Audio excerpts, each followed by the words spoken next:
ओ हे वैष्णव ठाकुर दयार सागर এ দাসে করুণা করি দিয়া No, পদ but ছায়া শোধে আমায় দিয়া পদ ছায়া শোধে আমায় তোমাर चरण धोरी। हाँ शिवानी दीदी, आपको गाना है तो गा सकते हैं, गाइए गाइए। नहीं प्रभु जी, मुझे लिरिक्स इतने पता नहीं है इसके। ठीक आप ही है, गाइए। ठीक है। क्षय वेग दोमी क्षय दोष शोधी क्षय गुण देहो दासे क्षय শত সঙ্গ দেহ এ আমারে বসেছি সঙ্গের আসে ও হে বৈষ্ণব ঠাকুর দয়ার সাগর এ দাসে করুণা করি একাকী আমার নাহি পায়ে বল হরি নাম সংকীর্তনে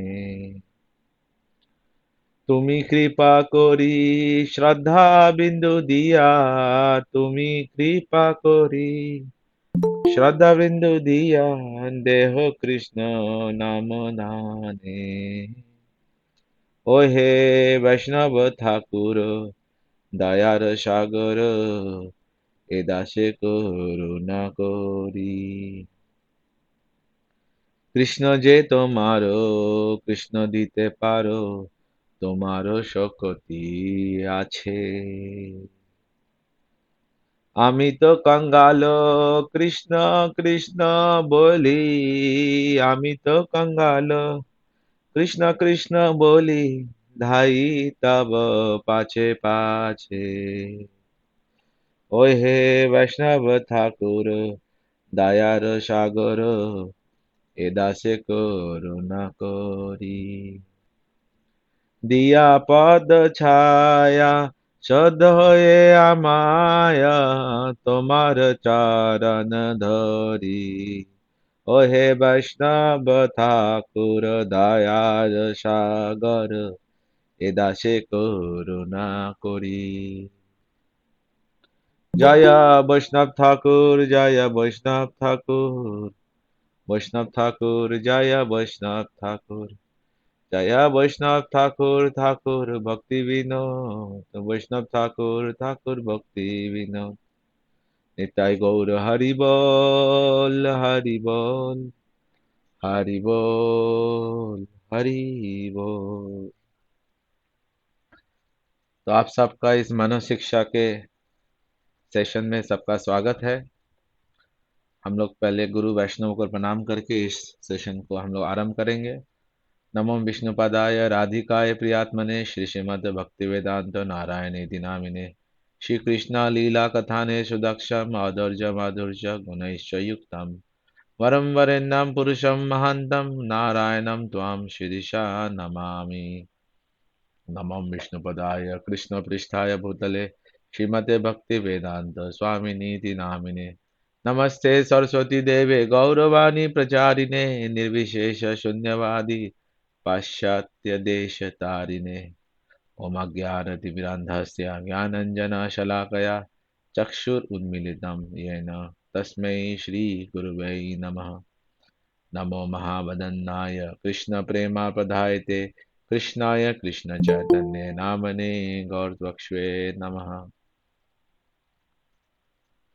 आजानुलम्बिता भुजौ कनकबद्धातौ सङ्कीर्तनायिका पितरौ कमलायताक्षौ विश्वाम्भरौ द्विजवरौ जुगधर्मफलौ वन्दे जगत्प्रियकरौ करुणा अवतारौ मुखं करोति वाचालं पङ्गुलङ्घायतं गिरि यत्कृपातमहं वन्दे परमानन्दमाधवम्।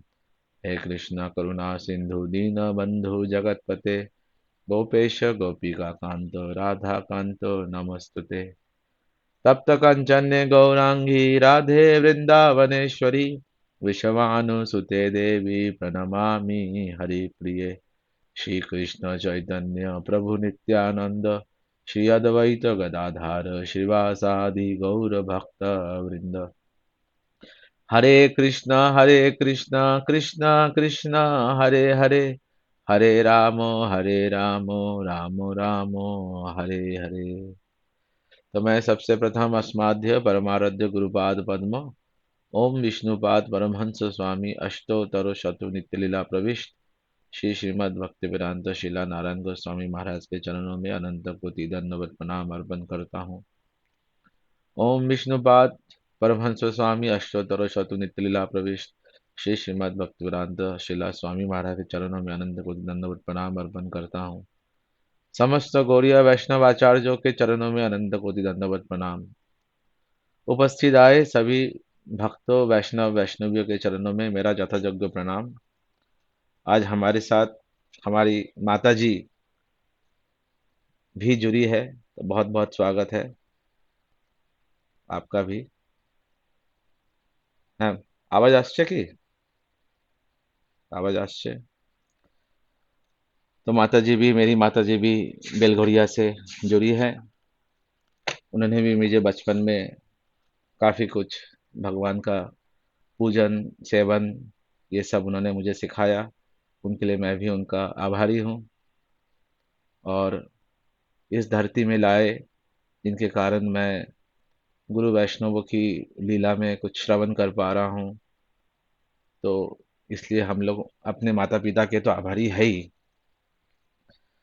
सो हम लोग अपने मनस शिक्षा के कर रहे हैं, लेकिन जो हमारे वास्तविक माता पिता ये वैष्णव ठाकुर है, क्योंकि ये हमें जन्म जन्मांतर के जो चक्र है उससे हमें किस प्रकार से निकाल रहे हैं। तो ये इतनी भजन में आज हमने गाया, ओहे वैष्णव ठाकुर दयार सागर। ये दया के इसलिए सागर है कि ये जो भक्ति है, ये भक्ति कोई वैष्णव, कोई रसिक वैष्णव के हृदय से ही हृदय में आती है, ये कृष्ण से नहीं आती है।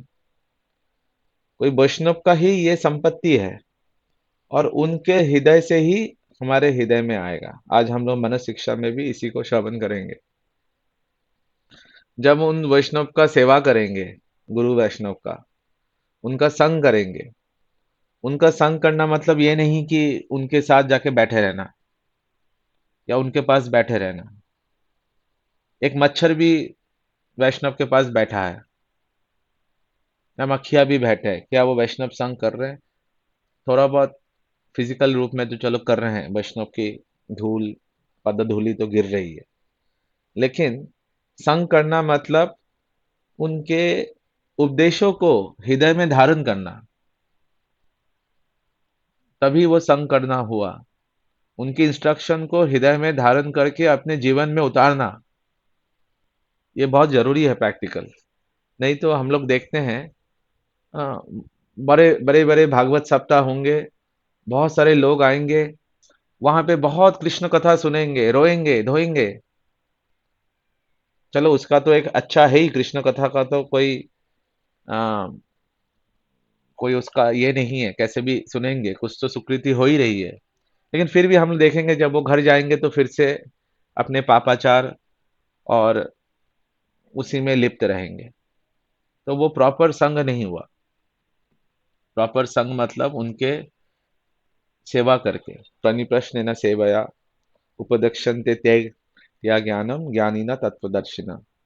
तो किस प्रकार से प्रणिप्रश्नन करके, उनकी सेवा करके, तब जाके वो हृदय में दिव्य ज्ञान हृदय प्रकाशित सेवा के द्वारा और उनके इंस्ट्रक्शन को फॉलो करके। तो इस भजन में हम लोगों ने सुना, क्षय वेग दोमी क्षय दोष शोधी, कि 6 प्रकार के जो जो हमारे दोष है उनका निवारण। 6 प्रकार के वेग, 6 प्रकार के वेगों को और 6 प्रकार के दोषों को, जिनके बारे में मन शिक्षा में भी आज हम लोग श्रवण करेंगे। और 6 सत्संग, 6 प्रकार के सत्संग, इनको हम लोग आज मन शिक्षा में करेंगे। हाँ, किस प्रकार से जो 6 सत्संग है, गुह्यम आख्या थी भक्तों का, महाप्रसाद लेना, महाप्रसाद वितरण करना, भक्तों का संग संग संग करना, भक्तों को घर में बुलाना, उनके बारे में भक्ति राज्य की कथा सुनना, ये सारे। और जो 6 प्रकार के जो वेग है हमारे मन के, त्वचा, इंद्रिया के, जो कि उपदेशामृत में भी वर्णन है। तो ये सारे चीज़ों का यहाँ पे वर्णन है। इसी और ये हमारे वैष्णव ठाकुर के संग से ये प्राप्त होगी। और यहाँ पे जो सुंदर जो बता रहे हैं कि एकाकी अमारो नाही पाए बालो, कि अगर हम अकेले इस युद्ध करने जाएंगे, इस ये जो 6 प्रकार के वेगों से और काम क्रोध लोभ मोह मत्सर से अकेले अगर युद्ध युद्ध करने जाएंगे तो संभव नहीं है, ये अनर्थ निवृत्ति संभव ही नहीं है। केवल मतलब वैष्णव ठाकुर के सामने जाके जब हम लोग रोएंगे, कृष्ण के सामने तो ठीक है, लेकिन वैष्णवों के सामने जाके हम जब रोएंगे, हृदय से जब रोएंगे, तभी जाके वो हमें शक्ति देंगे। तुम्ही कृपा करी श्रद्धा बिंदु दिया देहो कृष्ण नामे धाने, और ये कृष्ण नाम में श्रद्धा भी देंगे, नहीं तो हमारे कृष्ण नाम में श्रद्धा भी नहीं है। कि कृष्ण कर्म कृष्ण भक्ति कर ले सर्व कार्य सिद्धि है, कृष्ण की भक्ति करने से सभी कार्य सिद्धि होते हैं। ऐसी श्रद्धा अभी तक हमारे नाम में अभी तक नहीं है, लेकिन हम वैष्णव ठाकुर से प्रार्थना करेंगे तो ये श्रद्धा हमें मिलेगी।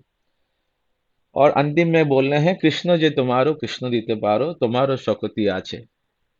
बोले जो कृष्ण जो है ये वैष्णवों का ही संपत्ति है। सबसे परम वैष्णव महादेव तो है ही, लेकिन जो परम भगवान की जो सेवा कर रहे हैं, श्रीमती राधिका जो भगवान की सेवा कर रहे हैं, परम वैष्णव, और गुरुदेव जो सेवा सेवा कर रहे हैं, जो वैष्णव ठाकुर जो सेवा सेवा कर रहे हैं, कृष्ण की सेवा का जो संपत्ति है ये वैष्णव की संपत्ति है। ये हमें वैष्णव ही दे सकते हैं। हम वैष्णवों को ओवरलुक करके अगर कृष्ण के पास जाके 1000 मांगेंगे, वो कृष्ण का संपत्ति नहीं है, वो वैष्णवों का संपत्ति है। तो इसलिए हमें वैष्णव के पास जाना है। अमी तो कंगालो कृष्ण कृष्ण बोली धाई तब पाछे, बोले इसलिए मैं कंगाल की तरह बस कृष्ण कृष्ण बोल रहा हूँ, और हे वैष्णव ठाकुर मैं आपके पीछे पीछे जा रहा हूँ। तो ये बहुत सुंदर ये भजन है। आज आज हमने ये भजन इसलिए गाया क्योंकि ये मन शिक्षा जो हम लोग शुरू शुरू शुरू किए, गुरु गोष्ठा गोष्ठालीयेषु पहले, फिर न धर्मम न धर्मम, यदिच्छेर अवसाम ब्रजभूमि स रागाम प्रति जानू, और लास्ट में हम लोगों ने सुना असद वार्ता वेश्या वृत्ति। यहाँ तक हम लोगों ने चौथे श्लोक तक मन शिक्षा का हम लोगों ने श्रवण किया था। आज हम पंचम श्लोक श्लोक करेंगे। जो लोग पहले के 4 श्लोक नहीं कर पाए, फिर से कभी मौका मिलेगा तो फिर से हम लोग कभी श्रवण करेंगे। तो आज का श्लोक हम लोग पढ़ने का कोशिश करते हैं, देखते हैं कहाँ तक हम लोग पढ़ पाए।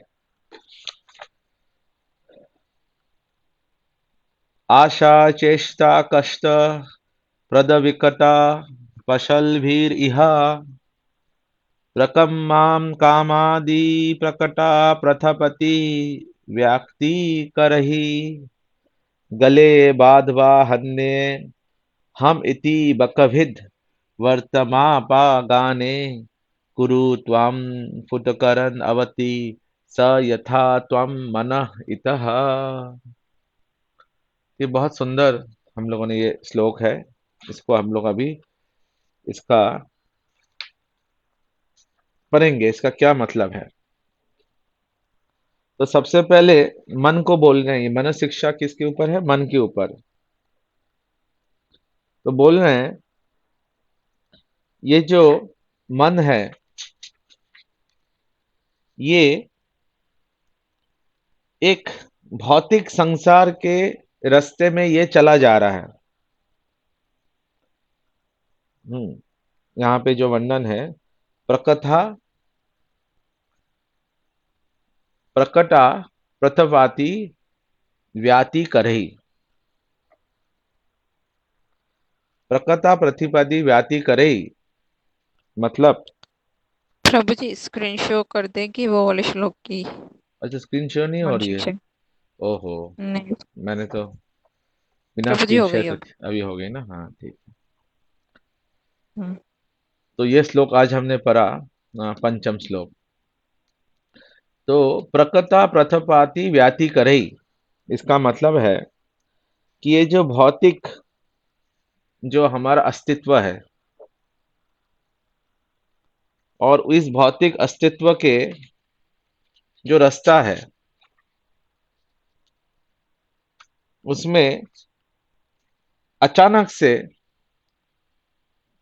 प्राकामम कामादि, ये कामादि मतलब जो कामनाएं, काम, क्रोध, ये सब जो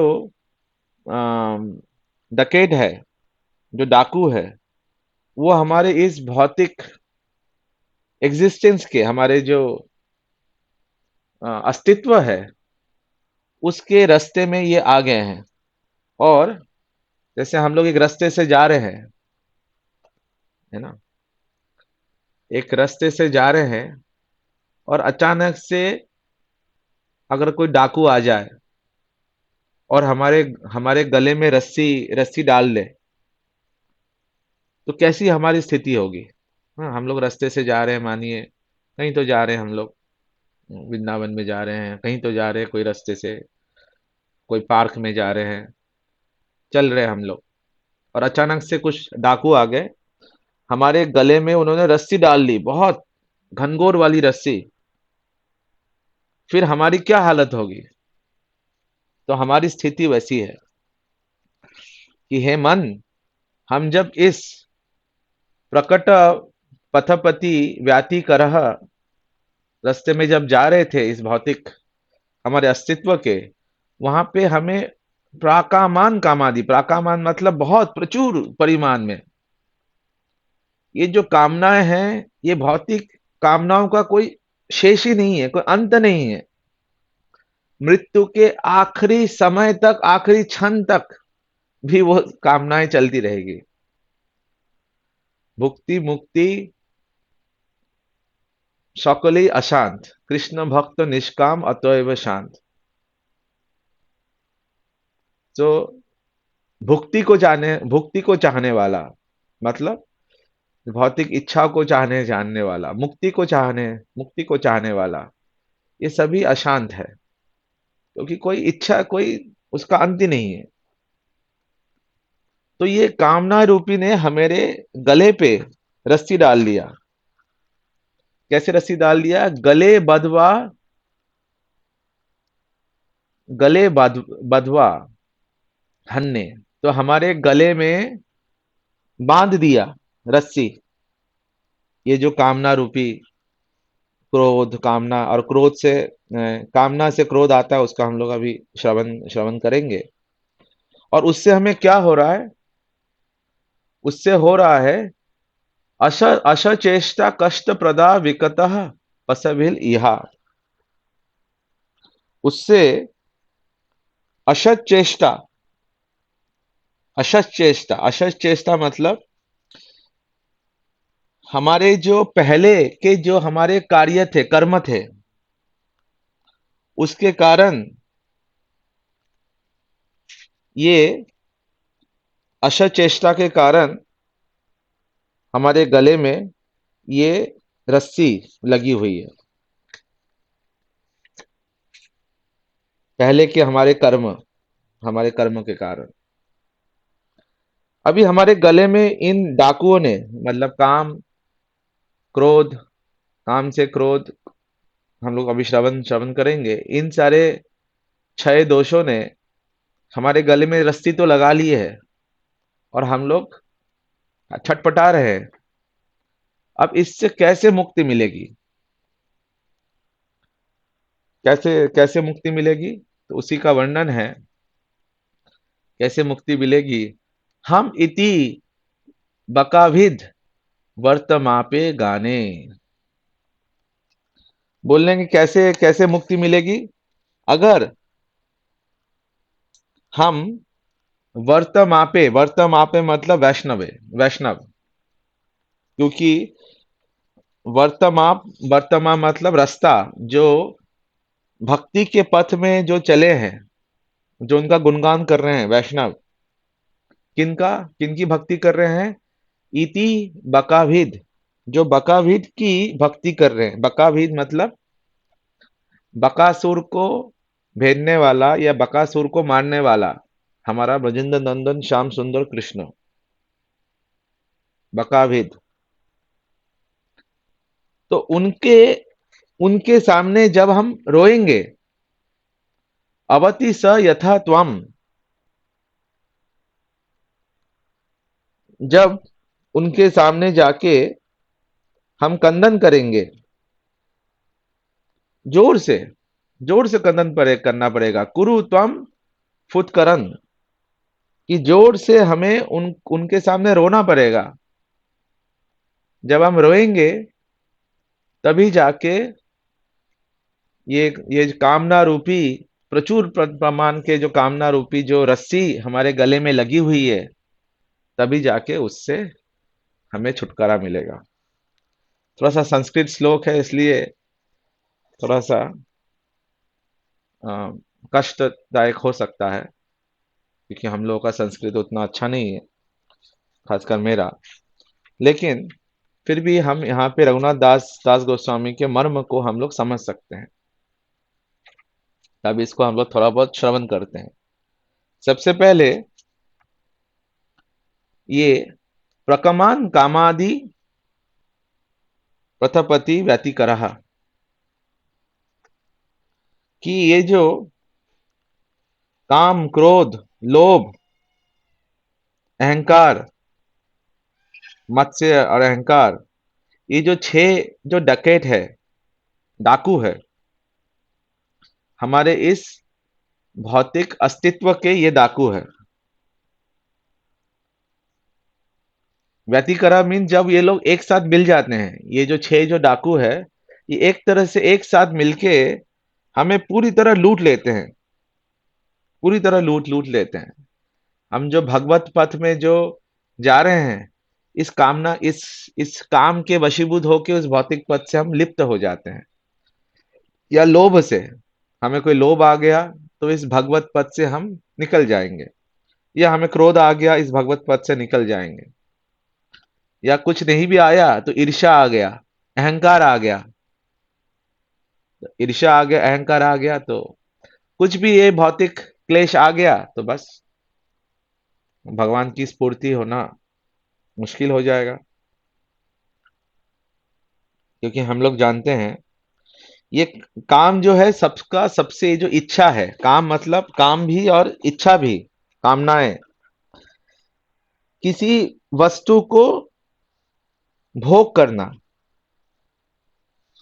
जैसे हम लोग जानते हैं हमारे शब्द, स्पर्श, गंध, ये जो हमारे सेंसेस है, इनके थ्रू किसी चीज का भोग करना।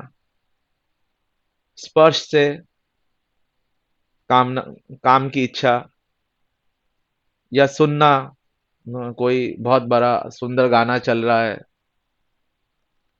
आंखों से देखना, अच्छा अच्छा देखेंगे, जीवा से अच्छा अच्छा खाएंगे, खाने की इच्छा आ गई, कामना आ गई। भगवान को देने का नहीं, बहुत बढ़िया। हम्म, कुछ तो आ गया दही बड़ा, लेकिन मन में इच्छा आ गया कि दही बड़ा खाएंगे, कुछ भी। Just an example. शब्द, स्पर्श, ये जो इच्छा, ये जो कामना आ गई, इस कामना को हम भगवान के ऊपर आश्रित ना रख के उस भौतिक चीज का खुद अपने इंद्रियों के द्वारा उनको भोगने की जो ये कामना आ गई, ये ही डाकू का समान है। और ये कामना आते ही फिर क्या आएगा? काम बढ़ेगा। अभी जब बढ़ेगा, अब जब उस वस्तु की प्राप्ति नहीं होगी, क्योंकि ये भौतिक, हम भगवान तो है नहीं कि जो इच्छा हो गया वो मिलेगा। हमने कोई वस्तु के प्रति इच्छा की और वो इच्छा नहीं मिला। पहले तो इच्छा सबसे पहले शुरू होता है मन से। मन से हमने उसके बारे में सोचना शुरू शुरू किया। ये आप ऑब्जर्व करना कि मन से सोचना शुरू करेंगे। हाँ, कोई भी ले लो, अमुक गाड़ी है या मोबाइल है या घर है, तो मन में हम लोग बहुत सोचना शुरू कर देंगे, अच्छा उस घर में ये बनाएंगे, उस घर में ये करेंगे, उस घर में ऐसा पर्दा लगाएंगे, इस घर में ये फर्नीचर लगाएंगे, ये करेंगे। कोई भी वस्तु, ऐसा कोई पर्टिकुलर एग्जाम्पल नहीं है, या कोई भी भौतिक, वो मन से इच्छा होते होते धीरे धीरे, अभी कोई कारणवश वो नहीं मिला, तो फिर क्या आएगा? क्रोध। और जैसे ही क्रोध आएगा तो हमारी बुद्धि भ्रमित हो जाएगी। हम भ्रमित बुद्धि हो जाएगी। हमारी जो बुद्धि है, जो सोचने की शक्ति है, जो हमारी पुरानी याद है, या कोई वैष्णव ने हमें कोई उपदेश दिया था, सब कुछ भूल जाएंगे। एक बार क्रोध आएगा तो थोड़ी हमको याद याद रहेगा कि हाँ, पिछले हफ्ते ही वृंदावन गए थे, अमुक वैष्णव ने हमें बताया था। सब भूल जाएंगे क्रोध में। क्रोध के समय कुछ याद नहीं रहेगा। अब कुछ नहीं रहेगा। अब क्रोध से बुद्धि भी चली गई, हमारी याददाश्त भी चली गई, पहले जो हमने श्रवण किया था वो भी चली गई, सारी सुकृति हमारी चली गई, बुद्धि का भी नाश हो गया। और इस तरह से बुद्धि का नाश हो गया तो क्रोध में कुछ ऐसा कार्य करेंगे जो अधर्म का कार्य हो गया, पाप कर्म हो गया। और जैसे ही अधर्म पाप कर्म करेंगे, बस इस भौतिक संसार के जो कर्म बंधन में फिर से हम फंस जाएंगे और उस कर्म को भोगेंगे। अब कोई कर्म का बीज हमने डाल दिया तो वो बीज फिर बनेगा उसका, जो भी उसका कर्म फल आएगा। ये सब कुछ शुरू हुआ कहाँ से? इच्छा से, जो मन में हमने इच्छा की और वो इच्छा पूरा नहीं हुआ। तो इसलिए ये कामादि प्रकट प्रथपति व्यतिकरहा, ये एकदम डाकू के समान है। हम रास्ते में जा रहे हैं, हमारी भौतिक अस्तित्व का ये डाकू है। और अशत चेष्टा कष्ट प्रदा विकट पासा, पासा विकट पासा, कि हमारे गले में एकदम से बहुत ये 6 प्रकार के जो हमारे दोष है, इन्होंने अपने गले में रस्सी की तरह उसको बांध के रखा है। अशत, ये इसमें अभी हम आते हैं उसके, इससे हमें मुक्ति कैसे मिलेगा? ये तो हमारी अवस्था है, हमारे गले में रस्सी बंधी बंधी हुई है। बकाभित बर्तमापे गाने। तो सबसे पहले ये बकाभिद, यहाँ पे कृष्ण को बकाभिद, यहाँ पे बकासुर का ही एग्जाम्पल क्यों दिया रघुनाथ दास गोस्वामी ने? है ना? क्योंकि बकासुर को वध करने वाले कृष्ण, उन्हीं का नाम क्यों दिया? क्योंकि बकासुर जो था वो एक डुप्लीसिटी, डुप्लीसिटी मतलब अंदर से कुछ और बाहर से कुछ और, उसका ढोंगी उसका प्रतीक है, जो कि हम ही लोग हैं। अब देखो, हम सब लोग मुखौटा लेके घूमते हैं। ये मनस शिक्षा हमारे मन के लिए है, पर्टिकुलरली फॉर मी, मेरे लिए। हम ट्रांस एक वैष्णव का ये रहता है सरलता, अंदर बाहर सब एक। और बकासुर जनरली जो नदी के सामने रहता है और जो हंस रहता है, उसको जनरली मानते हैं कोई सफेद वस्त्र पहना हुआ है। सफेद मतलब साधु आदमी है। हाँ, जैसे मैं भी ढोंग करता हूँ सफेद सफेद वस्त्र पहन के, हाँ बहुत साधु आदमी है। हाँ, और नदी के सामने कोई बक है, बक मतलब ऐसे ही होंगे, हंस हो गया, बक हो गया, तो बहुत लगता कि बहुत साधु आदमी है, नदी के सामने कितना सुंदर श्वेत वस्त्र पहन के खड़ा हुआ है बकासुर। हाँ, ऐसे करके खड़ा हुआ है और सब लोग देख रहे हैं, वाह कितना सुंदर ये बकासुर है, कृष्णम महाबाको, ये कितना बड़ा बक है कृष्ण, चलो। और फिर कृष्ण वहां जाते हैं। अब कृष्ण तो सर्वज्ञाता है, ब्रह्मा के भी, हाँ, ब्रह्मा को भी नॉलेज देते हैं, वो तो बकासुर तो ब्रह्मा से ही पैदा हुआ है। तो कृष्ण फिर जाते हैं, और जैसे ही जाते हैं वो एकदम से साधु वेश में बकासुर खड़ा है, लेकिन अंदर से कुछ और बाहर से कुछ और, बाहर से दिखा रहा है बक। जैसे ही कृष्ण जाते हैं एकदम से तेज तेज भाग के अपने चोंच को बड़ा करके कृष्ण को लेते हैं। कृष्ण को निगल नहीं पाते हैं, बस कृष्ण को अपने मुंह पे ले लेते हैं। और योगों के ईश्वर योगेश्वर कृष्ण है, तो कृष्ण अपने शरीर की गर्मी को बढ़ाते हैं। हम सब में हम विभु है, हम अनु है, लेकिन हम तो है कृष्ण के ही प्रतिबिंब। तो हमारे अंदर भी अग्नि है।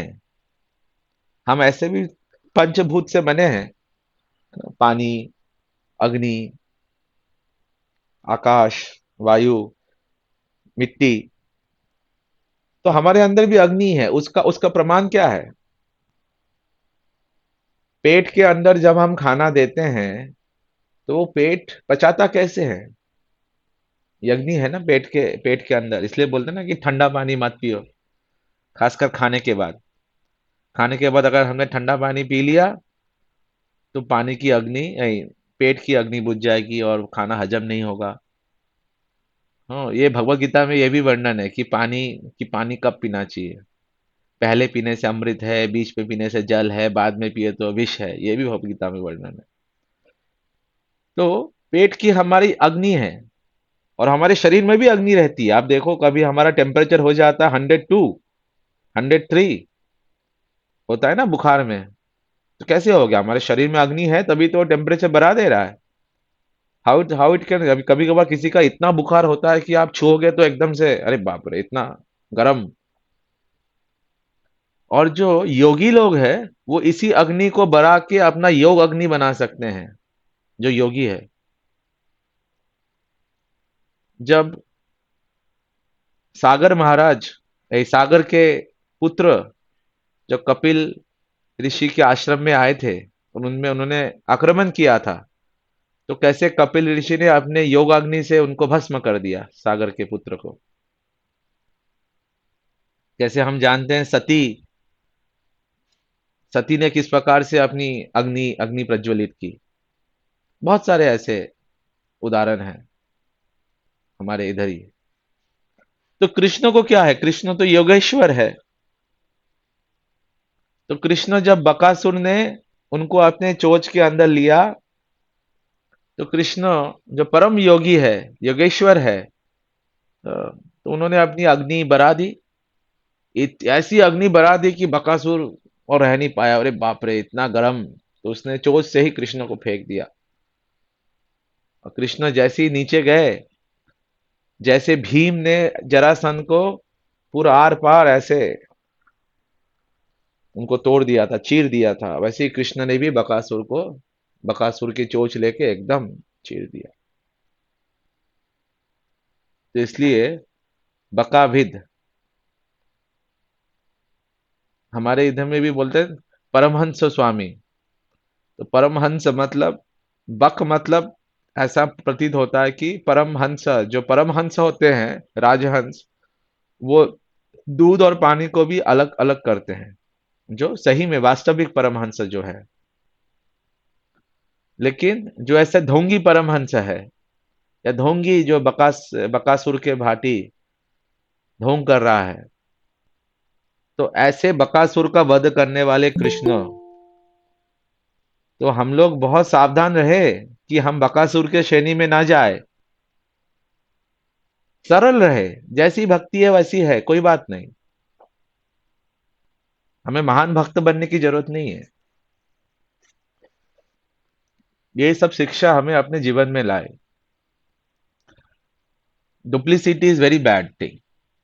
मैं महान भक्त हूं, मैं महान जो भी हूं, अमुक मेरा परिचय है, मेरा घर है, मेरा वो है, क्या है?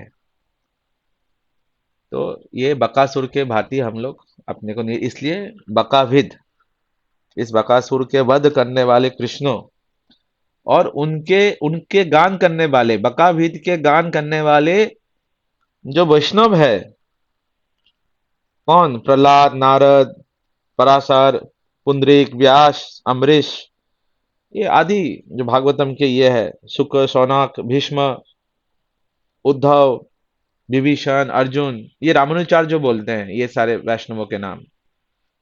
स्वयं रामानुचार्य जो बोलते हैं, इन सारे वैष्णवों को मैं प्रणाम करता हूँ। और हमारे गुरु गुरु परंपरा में जितने भी वैष्णव ठाकुर है, भक्तिविनोद ठाकुर, भक्ति सिद्धांत ठाकुर, हमारे गुरु वैष्णव आचार्यों, और नरोत्तम श्यामानंद श्रीनिवास आचार्य, बल्लभ विद्याभूषण विश्वनाथ चक्रवर्ती ठाकुर, हमारे छह गोस्वामी, स्वरूप दामोदर गोस्वामी, महाप्रभु, माधवेंद्र पुरी, ईश्वर पुरी, इन सारे, और जो नित्यानंद प्रभु, अखंड गुरु गुरु तत्व, इन सारे वैष्णवों के चरणों में हम जाके रोए। सुबह सुबह उठे और इन वैष्णवों के चरणों में जाके हमें रोना है कि हमारे गले में जो ये फांस लगी है, प्रकामन कामादि, अशचेष्टा कष्ट प्रदा, ये जो बहुत कष्ट दे रहा है हमें, ये मैं नहीं चाहते हुए भी मेरा मन उस कामना के पीछे भाग रहा है। इसको कैसे रोकूं? हे वैष्णव ठाकुर, मुझे सहायता करो। इस प्रकार से करुण भाव से रोते रोते अगर हम वैष्णव ठाकुर को पुकारेंगे, कुरु त्वम फुत्करन अवति स यथा त्वम मनः इतः, कि कुरु त्वम फुत्करन, हमें बुलाना पड़ेगा, उनको रोना पड़ेगा उनके सामने, तभी जाके हम इस कामना रूपी इस गले के फांस से हमें मुक्ति मिलेगा और हम भगवत पथ में चल पाएंगे। तो ये था मन शिक्षा का 5वां श्लोक। आशा करें कि हम इनको जीवन में, खासकर मैं जिसको जीवन में उतार सके। तो किसी का कोई प्रश्न है, कोई कमेंट है, कोई टिप्पणी है, तो हम लोग बता सकते हैं। 5 मिनट है हमारे पास, 4-5 मिनट, 3-4 मिनट।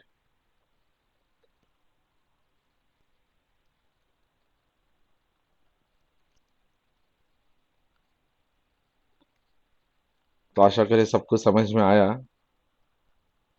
इसमें हम लोग बहुत डीप डीप तक चर्चा कर सकते हैं, लेकिन एक दिन में हम लोग एक ही श्लोक पढ़ रहे हैं। हरे कृष्ण। हाँ, बोलिए बोलिए प्रभु जी, बोलिए। आपने बहुत अच्छा बताया। पंचम श्लोक जो है, जो षड्वेग जो है, 6 वेग दमीचे तो शशोदी शोधा सत्संगाम काम क्रोध लोभ मोह मत मत्सर्य, उसमें भी ये जो कपट का ये आपने बताया, ये क्या नाम है, बकासुर का। तो भक्ति ठाकुर जी का एक ग्रंथ है कृष्ण संहिता। भक्ति ठाकुर जी ने उस ग्रंथ में वर्णन लिखा है कि कृष्ण लीला में जितने भी राक्षस आए थे, वो राक्षस किसका प्रतीक है। पूतना, तृणावर्त, अघासुर, बकासुर, सबका वर्णन है उसमें। तो भक्ति ठाकुर जी का ग्रंथ बहुत अच्छा है। अगर किसी का भी रुचि हो वो ग्रंथ पढ़ने का, तो उसमें पता लग सकता है कि कौन सा व्यक्ति किसका प्रतीक माना जाता है। तो उस ग्रंथ में सब वर्णन है। तो उसमें बकासुर कपटता का जो प्रतीक है, जो आपने बताया, जैसे वो जो नदी में जो ध्यान लगा के बैठे रहता है बकासुर, कि कब वो आएगा, कब, मतलब एक आंख खुली होती है, एक आंख बंद होती है, और वो देख रहा होता है ऊपर से कि कौन क्या कर रहा है। जैसे बगुला, बहुत से लोग होते हैं ना, जैसे भक्त बने हुए हैं, उसको बोलते हैं अरे भक्त बगुला भक्त बना। तो उसमें हमको ये चीज़ कि काम क्रोध लोभ मोह क्या है, इतने बलशाली हैं कि वो हम पे अटैक कर ही देते हैं। तो उसको जो हम जीत सकते हैं। और बकासुर का भी उदाहरण इसलिए भी दिया कि बकासुर क्या है, बहुत शक्तिशाली था। जितने भी असुर आए थे कृष्ण के पास, उसमें सबसे शक्तिशाली बकासुर था। उसमें सबसे शक्तिशाली बकासुर था। और बकासुर सबसे शक्तिशाली क्यों था? गर्ग संहिता में इसका पूरा विस्तृत वर्णन दिया, कृष्ण जी ने बकासुर को कैसे वध किया। कि सारे देवता भी बकासुर से वध में हार गए थे। यमराज ने अपना पाश भी छोड़ा था। शिव जी का त्रिशूल जब उन्होंने मारा, शिव जी का त्रिशूल पकड़ लिया, जब कृष्ण जी उनको मारने गए थे, ये बकासुर का वध खायरा में हुआ था। जो हम छाता से हम बरसाना की तरफ जाते तो रास्ते में जहाँ लोकनाथ गोस्वामी के जो भजन कुटी है, उसी जगह को खायरा बोला जाता है। कि बकासुर को, जब बकासुर ने कृष्ण को खा लिया था, तब सब ब्रजवासी बोले अरे खायो रे खायो रे, इसलिए उसका नाम पड़ा था खायरा। तो जब बकासुर ने कृष्ण को खा लिया, सब डर गए, ब्रजवासी डर गए, सब उनके सखा डर गए। तब शिव जी ने अपना त्रिशूल छोड़ा, उस बकासुर ने त्रिशूल को पकड़ के, जो शिव का त्रिशूल है जिसको बड़े बड़े योद्धा भी नहीं उसको हरा सकते, उन त्रिशूल को पकड़ के उन्होंने तोड़ दिया। त्रिशूल पकड़ तोड़ने के बाद उन्होंने फिर इंद्र ने अपना वज्र है वो फेंका। इंद्र का वज्र से सिर्फ उसका बकासुर का क्या एक पंख ही गिरा, मतलब इतना। और यमराज ने अपना पास छोड़ा, तो सब हार गए। तब कृष्ण जी की शरण में गए मन ही मन। कृष्ण जी लीला दिखा रहे हैं कि व्यक्ति कितना शक्तिशाली है। तब कृष्ण जी ने उसको अंदर अंदर से ही पकड़ के, बड़े होते का उसकी चोंच फाड़ के उसको मार दिया। तो ऐसे ही हमको क्या है, भक्ति ठाकुर जी बताते हैं, ये जितने भी जो हमारे ये जो द्वंद्व है, ये जो वो हैं, ये बकासुर की तरह हमको बहुत परेशान करेंगे, हमारे पास आएंगे, हमारे भक्ति में बाधा देंगे। और उसको अगर पार करके कृष्ण की शरण में चले जाएंगे, तभी हम भक्ति में सर्वश्रेष्ठ आगे बढ़ सकते हैं। भक्ति में ठाकुर जी द्वारा वर्णित उनका जो है कृष्ण संहिता में वर्णन है। तो बस यही बात होगी। वास्तव में बहुत सुंदर जयदेव प्रभु आपने ये बताया। गुरुदेव ये बोलते हैं, ये मानस शिक्षा जो उपदेशामृत है, शिला रूप गोस्वामी द्वारा रचित, उस उपदेशामृत के बाद ये मानस शिक्षा है। तो उपदेशामृत में रूप गोस्वामी बहुत सुंदर इन्हीं के बारे में वर्णन करते हैं कि कैसे वाचो बेगम, मनसा क्रोध बेगम, जीव बेगम, उदर उपस्था बेगम। तो उसमें समस्त प्रकार के वेगों को कैसे हमें कंट्रोल करना चाहिए। वाचो बेगम, मनसा क्रोध बेगम, जीवा बेगम, उदर उपस्था बेगम। और फिर उसके अगले अगले श्लोक में अत्याहारा प्रायश्च पजल्प नियमाग्रह जनसंघर्ष लौलिप्य च सद्भिर भक्ति विनश्यति, कि ये 6 प्रकार के जो हमारे दोष है वो कैसे हमारे भक्ति को नाश करते हैं। तो इस उपदेशामृत के इन दोनों श्लोकों के ऊपर हमारे सुबल प्रभु ने एक बहुत सुंदर कथा बोला हुआ है, वो यूट्यूब में है, बहुत सुंदर, अगर किसी को रेफर करना है तो ये भक्ति में क्या नहीं करना चाहिए और क्या क्या करना चाहिए, जिसके पहले भी हम लोगों ने श्रवण किया इसके पहले श्लोक में। अशद वार्ता वेश्या विश्रिची, कैसे अशद वार्ता जो है वो वेश्या की तरह है। कितना सुंदर उपदेशामृत का ये सीरीज कंटिन्यूएशन में है। और आज हम लोगों ने ये श्रवण किया कि किस प्रकार से केवल वैष्णव ठाकुर के शरण में जाके उनके सामने जब हम रोएंगे, तभी जाके हमारा ये प्रकमन कामादि प्रकटा, ये जो गले में जो हमारी रस्सी लगी है वो खुलेगी। अन्य और कोई उपाय नहीं है, क्योंकि कृष्ण जे तुम्हारो कृष्ण दीते पारो, धाई तब पाछे पाछे, जो हमने आज भजन में भी हमने सुना। कृष्ण बस उन्हीं के ही है, वही कृष्ण दे सकते हैं। और वही हमें इस क्षय वेग दोमी क्षय दोष शोधी क्षय गुण देह देहो नाथे। तो इस प्रकार से जो हमारे वेगों को भी वही रोकेंगे, दोष शोधन करेंगे, और 6 प्रकार के गुण भी देंगे, और क्षय सत संगो देह हमारे बुस्से संगरवाचे। तो आज हमने जो भजन भजन गाया, क्योंकि वो भजन भी हमारे महावैष्णव भक्ति विनोद ठाकुर द्वारा रचित है। क्योंकि हम लोग संस्कृत ग्रास नहीं कर पाएंगे, उन्होंने इसी संस्कृत का कितना सुंदर, वही वैष्णव ठाकुर भजन में इसी श्लोक को उन्होंने व्याख्या की। भक्ति विनोद ठाकुर ने, ये भक्ति विनोद ठाकुर के जो भजन है, ये पूरे शास्त्रों के निपुण एकदम निचोड़ किए, वो पूरे सिद्धांत तो उन भजन में, उनके ग्रंथों में सारे हम लोग मिलते हैं। हम जैसे कम बुद्धि जीवों के लिए कितना सुंदर उन्होंने भजन में ये मेंशन किया। तो आप सबका बहुत बहुत धन्यवाद, हमारे साथ जुड़े हैं। आज सोबल प्रभु, आप कोई अंतिम उपदेश कुछ देना चाहते हैं?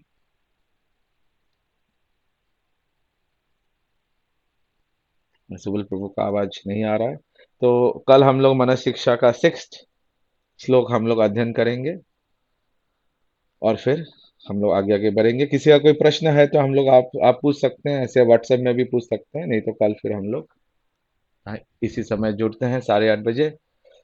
सबका धन्यवाद। तब तक के लिए निताई गौर प्रेमानंदी हरि हरि हरि हरि हरि बोल, हरे कृष्णा। हरि हरि बोल प्रभु जी। हरे हरे बोल दंडवत प्रभु जी। प्रभु जी। हरे कृष्णा प्रभु जी। दंडवत प्रभु जी। हरे कृष्ण।